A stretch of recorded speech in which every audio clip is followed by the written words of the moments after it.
সবাইকে ধন্যবাদ। দর্শক, আমরা এখন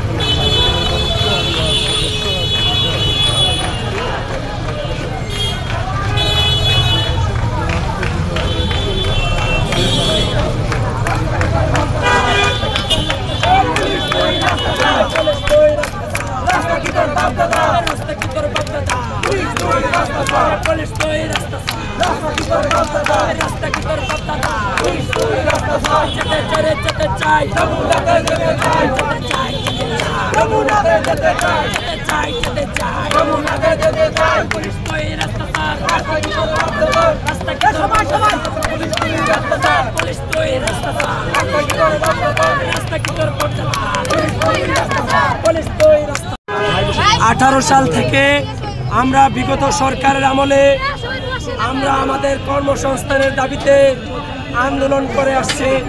কখনো আমরা নির্যাতন নিপীড়নের শিকার হয়েছে। বর্তমান সরকারের কাছেও আমরা চাকরি প্রত্যাশী প্রতিবন্ধী গ্রাজুয়েট পরিষদের পক্ষ থেকে বারবার লিখিত দেওয়া হয়েছে, কিন্তু আমাদের দাবিটা কোনো আমলে নেওয়া হয় নাই। তারই ধারাবাহিকতায় 18 সালের ধারাবাহিক আন্দোলনের গতি দাঁড়ায় এবারও আমরা 19 অক্টোবর থেকে লাগাতার আজকে 8ম দিনের মতো কর্মসূচি চলছে। আমরা লাগাতার রাজু ভাস্কর্যে অবস্থান করছি এবং প্রতিদিন আমরা যমুনার উদ্দেশ্যে রওনা দিচ্ছি। আমাদের দাবি হচ্ছে ইতিমধ্যে যারা গ্র্যাজুয়েশন কমপ্লিট করেছে প্রতিবন্ধী শিক্ষার্থী, তাদেরকে প্রধান উপদেষ্টার নির্বাহী আদেশে কর্মসংস্থানে নিয়োগ প্রদান করতে হবে। আর প্রতিবন্ধী ব্যক্তিদের জন্য বিশেষ সার্কুলার দিতে হবে। আপনারা লিখিতভাবে কোনো অভিযোগ দিচ্ছেন? জি দিয়েছিলাম, কিন্তু মনে হয় নাই। ভাই আপনাকে ধন্যবাদ।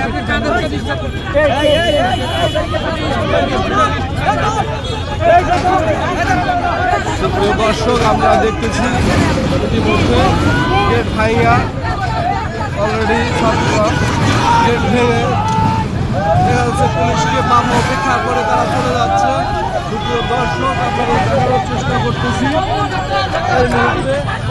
এই মুহূর্তে পুলিশের বাধা উপেক্ষা করে অলরেডি তারা যমুনার মধ্যে অবস্থান করছে। সুপ্রিয় দর্শক, আপনাদের এখন দেখানোর চেষ্টা করতেছি, এখন হয়তো পুলিশ কোনো পদক্ষেপ নিতে পারে। সুপ্রিয় দর্শক, আমরা দেখানোর চেষ্টা করতেছি আমাদের এই মুহূর্তে পুলিশ কঠোর অবস্থানে আছে।